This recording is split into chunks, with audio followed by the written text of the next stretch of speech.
Vroom vroom bitches, that's right, I'm back baby, with an all new feature movie. It's the beginning of the end and shit's getting real. This time around, the stakes are big. They're bigger than even my forehead, so I'm demanding respect. That's right, it's all about Roman in this movie. Don't worry, Dom's still around. We still have all the explosions, fast cars, and fast bitches. And we keep referencing Brian, even though he ain't ever show up no more now that Paul is dead. But he's family, and that's what this movie is still all about. We got some surprises, and everyone is related to everyone. But don't worry, we honoring all the Fast franchise films and shoehorning every character we can think of up into this bitch. And we promise not to shoot anyone into space this time around. If you a fan, come check us out. Sure, we drug the shit out longer than necessary, but we've gotten this ridiculous already, so why not go out with a bang? I give Fast X, X out of X. That's right, Fast 10, 10 out of 10. You heard it here first, Tyrese Gibson. It's the beginning of the end because after already being 9 movies in, Vin Diesel still can't help but stretch out the conclusion as long as possible.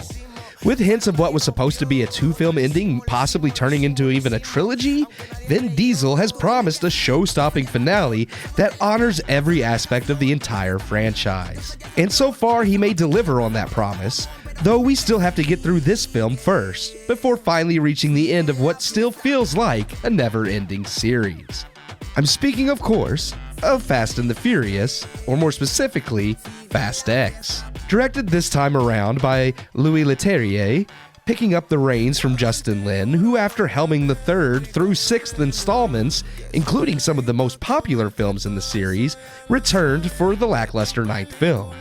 Lin now stays on as executive producer, and instead we get Leterrier, whose resume includes everything from standard action fare such as Transporter 2 and The Incredible Hulk, to the horrendous Brothers Grimsby, and the exceptionally phenomenal and mind-blowingly well-made The Dark Crystal: Age of Resistance.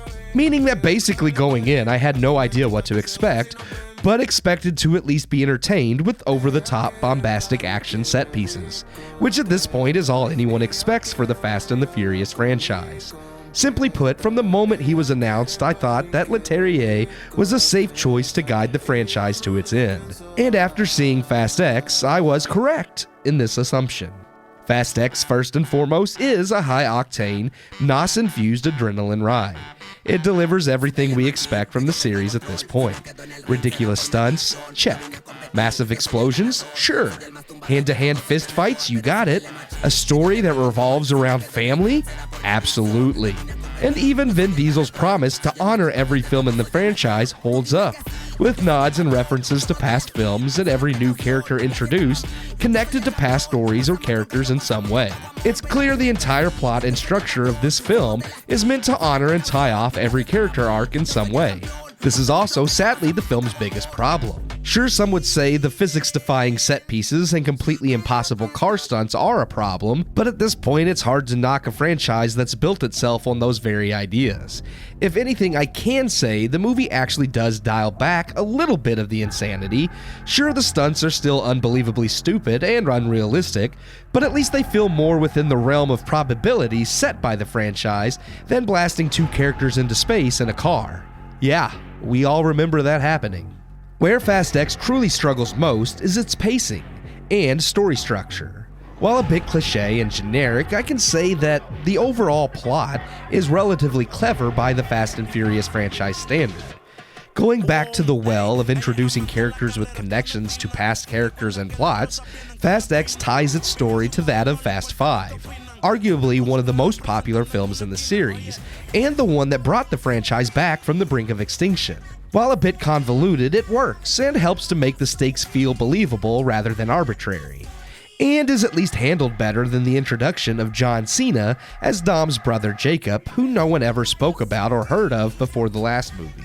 Sadly though, with having to tie the main villain and this story's plot to the past while also attempting to juggle every character and plot point introduced in the series, Fast X is very fast-paced and tends to jump all over the place from scene to scene. The action is dumb fun and the humor is too, but this film lacks the emotional punch that drew fans to the first 2 films and brought them back to the 5th, 6th, and 7th installments. There are some attempts and one truly decent somber moment in the film, but nothing is allowed to breathe. The film simply doesn't stand on its own, and all the emotional connection to the characters come from the other films. This is fine, being the 10th movie in the series. We don't have to go over every character's history at this point. But being the ending narrative, subtle moments should also be given some time to breathe, so audiences have a chance to reflect on how much the characters mean to them.